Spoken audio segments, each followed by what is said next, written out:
I've been driving these long hauls for over 20 years, seen just about everything on the open road. But there was one night, I'll never forget it.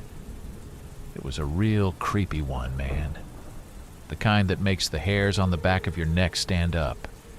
It was late, real late, and I was just trying to power through, get this delivery done so I could finally get home and crash.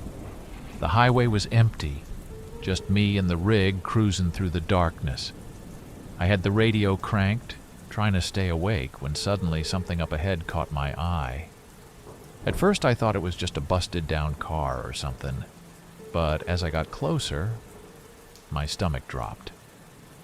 There, in the middle of the road, was a figure, a person, just standing there completely still. I hit the brakes hard, the tires squealing as the truck came to a stop.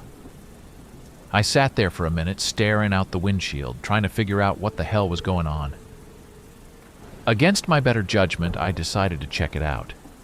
I mean, you can't just leave someone stranded out here, right? So I grabbed my flashlight and stepped out into the night. "Hey, you okay?"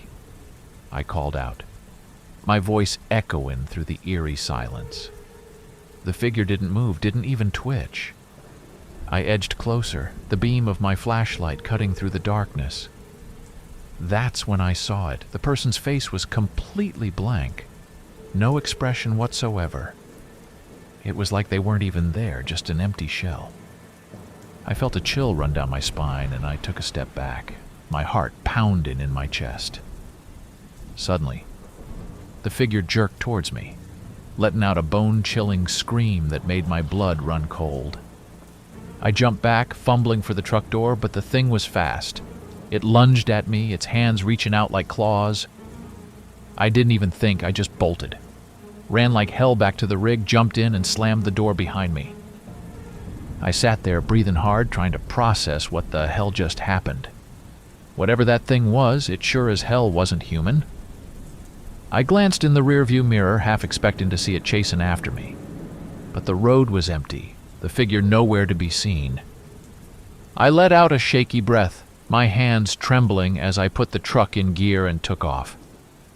I must have driven for hours, putting as much distance between me and that stretch of highway as possible.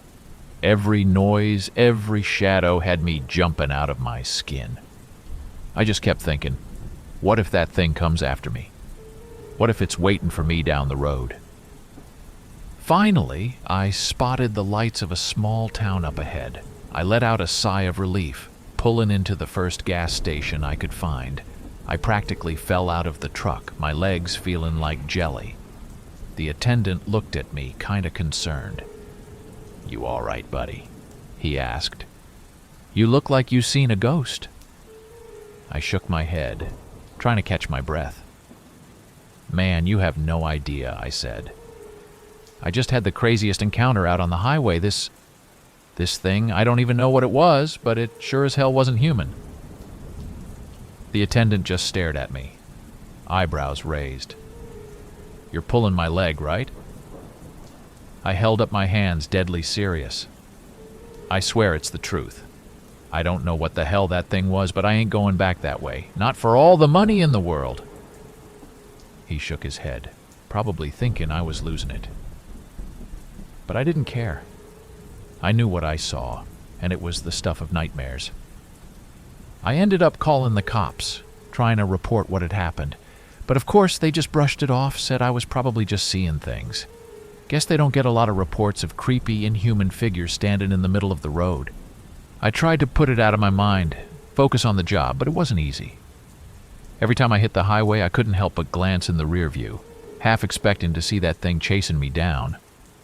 I even started taking the long way around, adding hours to my trips just to avoid that cursed stretch of road. To this day, I still can't shake the memory of that night. The way that thing moved, the look in its eyes, it was just wrong, on a level I can't even begin to describe. I swear, sometimes I still hear its scream echoing in my head, sending chills down my spine. I know what I saw, and I know it wasn't human. Whatever it wasn't from this world. And I'll be damned if I'm ever going back there to find out. I've been driving these long-haul routes for nearly 2 decades now, so I like to think I've seen just about everything out there on the open road. Crazy drivers, unpredictable weather, the occasional run-in with law enforcement. It all comes with the territory. But this one incident I experienced, it really shook me to my core. And the worst part is it didn't involve any ghosts or monsters or anything supernatural. Just the very real, very terrifying actions of my fellow human beings. It was late one night, must have been around 2 a.m., and I was pushing through the last leg of my delivery. The highway was dead silent, just me and the rig cruising along. I had the radio playing softly, keeping me company as I fought to stay awake. As I rounded a particularly sharp bend, something up ahead caught my eye.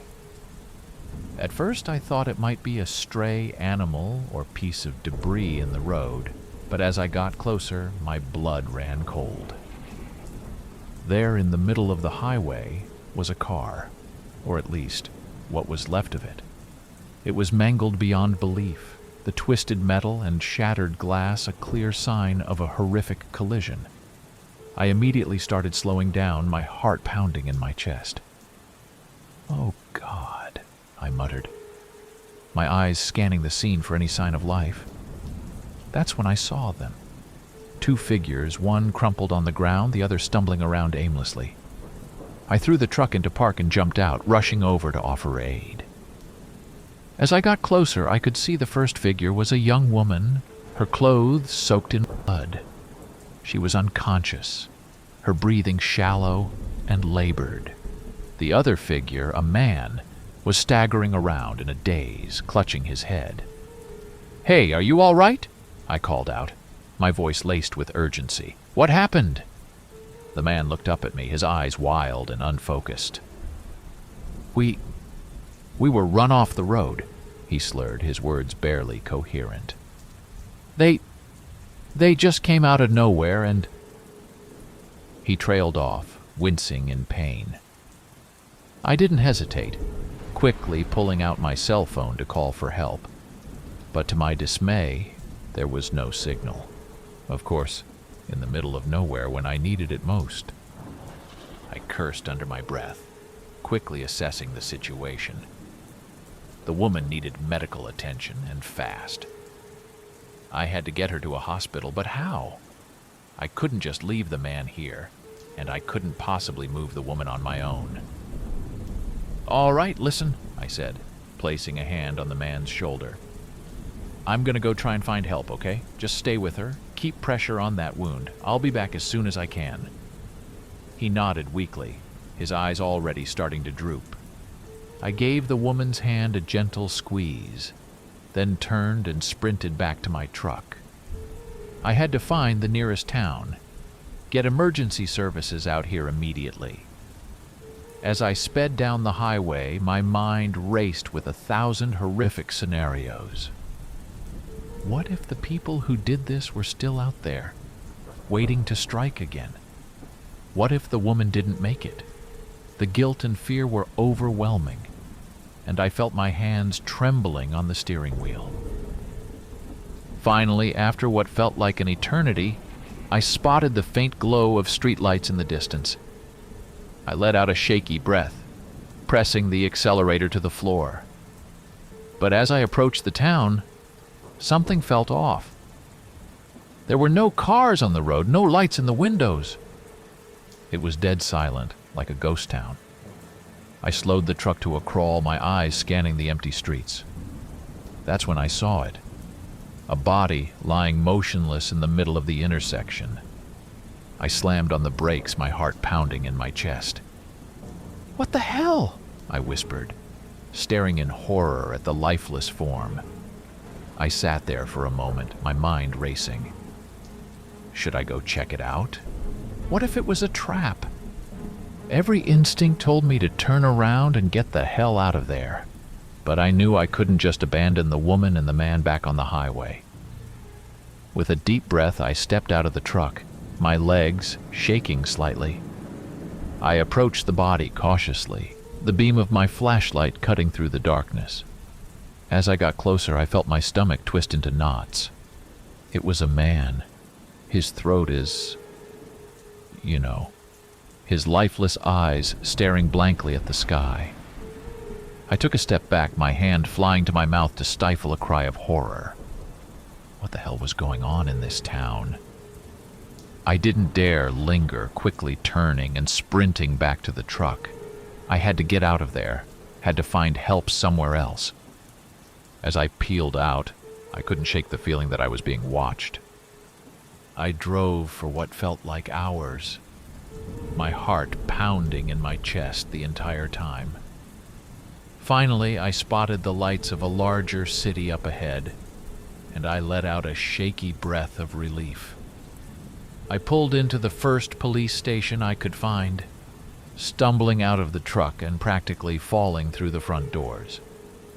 The officers looked at me, eyes widened with concern. "Sir, what's wrong? What happened?" I frantically explained the situation, my words tumbling out in a panicked jumble. They didn't waste a second, immediately calling for backup and dispatch to head to the scene. As I sat in the station, waiting anxiously for news, I couldn't help but replay the events of the night over and over in my mind. The mangled car, the injured woman, the lifeless body in the middle of the ghost town. What the hell had happened out there? And who was responsible? The police eventually returned, their expressions grave. "We found the accident site," one of the officers said, "but the victims were gone. And the town?" He shook his head, a troubled look in his eyes. "It's a massacre, plain and simple." I felt my blood run cold, the implications of his words sinking in. Whatever had happened, it was beyond horrific. And the victims, the woman, the man, were out there somewhere, in the hands of whoever had committed these unspeakable acts. To this day, I don't know what became of them. The police investigation hit a dead end, and the case went cold. All I know is that I can't shake the memory of that night, the sense of helplessness and dread that gripped me.